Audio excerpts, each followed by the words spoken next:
വൈദ്യുതി വാങ്ങിയതിലെ അധിക ബാധ്യത ഉപഭോക്താക്കളിൽ നിന്ന് ഈടാക്കാനുള്ള KSEB നീക്കം വിവാദത്തിലാകുന്നു. വൈദ്യുതി ബില്ലിൽ ഇത്തവണയും സർചാർജായി യൂണിറ്റിന് 2 പൈസ വീതം ഈടാക്കാനാണ് ബോർഡിന്റെ ശ്രമം. KSEBയുടെ ഈ തീരുമാനം ജനങ്ങൾക്കിടയിൽ കടുത്ത പ്രതിഷേധത്തിന് കാരണമായേക്കും. സംസ്ഥാനത്തിന് പുറത്തുനിന്ന് വൈദ്യുതി വാങ്ങിയ വകയിൽ 5.45 കോടിയുടെ അധിക ബാധ്യതയാണ് ഉണ്ടായത് എന്നാണ് KSEBയുടെ വാദം. വിവരങ്ങളുമായി വിനീഷ് ചേരുകയാണ്. വിനീഷ്, അപ്പോൾ ഇനി KSEB ബില്ലിൽ അതെ കഴുത്തറുപ്പൻ തന്നെയാണ് എന്നുള്ളതാണ് അല്ലേ? തീർച്ചയായിട്ടും ഇത് വീണ്ടും സംസ്ഥാനത്ത് KSEB അങ്ങനെ ചാർജ് വർദ്ധിപ്പിക്കുന്ന സാഹചര്യമാണ് നിലനിൽക്കുന്നത്. ഏകദേശം 5.45 കോടി രൂപയുടെ അധിക ബാധ്യത കഴിഞ്ഞ തവണ വലിയ രീതിയിൽ സംസ്ഥാനത്ത് ചൂട് അനുഭവപ്പെട്ടപ്പോൾ അധികമായി ഉപയോഗിക്കേണ്ടി വന്നു. ആ ഒരു ഘട്ടത്തിൽ ഈയൊരു പണം തിരിച്ചു പിടിക്കേണ്ടതുണ്ട്. മറ്റു സംസ്ഥാനങ്ങളിൽ നിന്നാണ് KSEB വൈദ്യുതി വാങ്ങിയത്. അതുകൊണ്ട് തന്നെ ഇപ്പോൾ ഉപഭോക്താക്കളിൽ നിന്ന് വീണ്ടും 2 പൈസ വർദ്ധിപ്പിച്ചു പണം ഈടാക്കാനുള്ള ഒരു ശ്രമം തന്നെയാണ് ഇപ്പോഴും നടക്കുന്നത്. നേരത്തെയും സമാനമായ രീതിയിൽ ഈ 2 പൈസ വർദ്ധിപ്പിക്കുന്നതിന് മുമ്പ് തന്നെ സമാനമായ രീതിയിൽ ഒരു മാസം മുമ്പ് KSEB പൈസ വർദ്ധിപ്പിച്ചിരുന്നു. 1 പൈസ വർദ്ധിപ്പിക്കുന്ന ഒരു സാഹചര്യമുണ്ടായി. വീണ്ടും പൈസ വർദ്ധിപ്പിക്കുന്നതിലോടുകൂടി KSEB വലിയൊരു രീതിയിൽ ഈ 5.45 കോടി രൂപ മറികടക്കാനുള്ള ശ്രമമാണ് നടത്തുന്നത് എന്ന വിശദീകരണമാണ് അധികൃതർ മുന്നോട്ട് വയ്ക്കുന്നത്.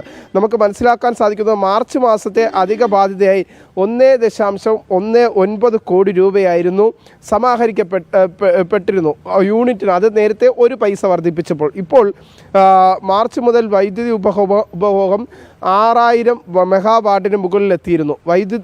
ബാധ്യത കൂടുന്നതിനനുസരിച്ച് പരിധികളില്ലാതെ നേരത്തെ വൈദ്യുതി റെഗുലേറ്ററി കമ്മീഷൻ്റെ ഒക്കെ ഒരു ഇടപെടലിൻ്റെ അടിസ്ഥാനത്തിൽ മാത്രമായിരുന്നു ഈ വൈദ്യുതി ചാർജ് 1 പൈസ പോലും അല്ലെങ്കിൽ 2 പൈസ കൂട്ടുന്നതൊക്കെ ഘട്ടത്തിൽ വൈദ്യുതി റെഗുലേറ്ററി ബോർഡിൻ്റെ ഒരു നിർദ്ദേശമുണ്ട്. പക്ഷേ അതൊന്നും പാലിക്കാതെയാണ് ഇപ്പോൾ ഒരു പരിധിയില്ലാത്ത ഒരു തരത്തിൽ വീണ്ടും ഇങ്ങനെ വൈദ്യുതി ഉപഭോഗത്തിൻ്റെ ഒരു കാരണം പറഞ്ഞ് നിലവിലെ സാഹചര്യത്തിൽ സംസ്ഥാനം അല്ലെങ്കിൽ വൈദ്യുതി വകുപ്പ് ഇത്തരത്തിൽ ചാർജ് വർദ്ധിപ്പിക്കുന്നത് എന്ന ആക്ഷേപമാണ് വലിയ തോതിൽ ഉയരുന്നത്.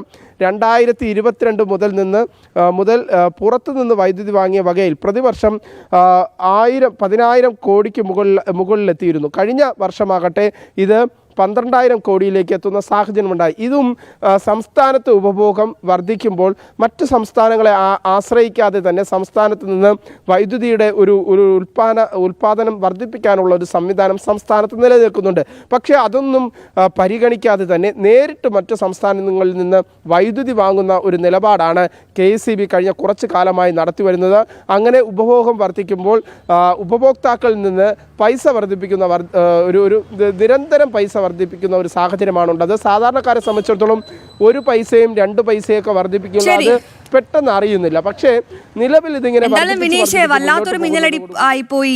ഇവരുണ്ടാക്കി വെച്ച നഷ്ടത്തിന് ഈ നാട്ടുകാരുടെ കയ്യിൽ നിന്നും ഇപ്പോൾ പൈസ പിരിക്കാനാണ് നീക്കം. എന്തായാലും വൈദ്യുതി വകുപ്പും വലിയ രീതിയിലുള്ള ആക്ഷേപം തന്നെയാണ് കഴിഞ്ഞ 10 വർഷമായി നേരിടുന്നത്. ഈ 11ാമത്തെ വർഷവും നേരിടുന്നത് ആരോഗ്യ വകുപ്പും വൈദ്യുതി വകുപ്പും. ഈ മലയാളികൾക്ക് വല്ലാത്ത തലവേദനയാണ് ഈ 2 വകുപ്പും ഉണ്ടാക്കി വെച്ചിരിക്കുന്നത് എന്ന് പറയാതിരിക്കാൻ പറ്റില്ല.